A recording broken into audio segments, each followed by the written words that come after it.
అనుకున్నా అడు తిరిగి నా మీదగా వస్తాడు అనుకున్నా. పాకిస్తాన్ లో కూడా వీళ్ళు మోసం చేశారంట. ఇంకోసారి పాకిస్తాన్ లో కూడా వీళ్ళు మోసం చేశారంట. పాకిస్తాన్ నుంచి కూడానండి, మరి వదలలేదు వాళ్ళు కూడా.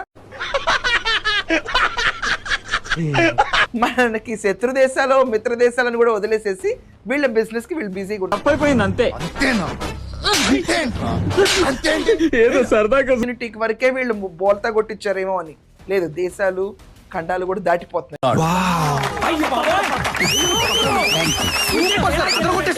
వీళ్ళ పైన కేసులు నమోదు చేయడానికి అడ్వకేట్ రెడీగా ఉన్నారు. నేను ఇలా బుక్ అయిపోతాను కల్లో కూడా అనుకోలేదు. వాళ్ళకి ఇఫ్ ప్రూవెన్ రైట్ వాళ్ళకి 5 నుంచి 10 ఏళ్ల పాటు జైలు శిక్ష పడొచ్చు. తెలుగు వాళ్ళు అయితే వాళ్ళు చెప్పింది 15 లక్షలు. అదే గుజరాత్ వాళ్ళు అయితే 40-80 లక్షలు. నువ్వు పెద్ద అపరిచితుడు అమ్మ మొగుడులాగా ఉన్నావు కదరా రే. ఇమిగ్రేషన్ డాక్యుమెంట్స్ కూడా ఫ్రాడ్ చేసి వీళ్ళు ఇక్కడ పంపించారంట. నువ్వు మాయగాడు నాకు ముందే తెలుసురా.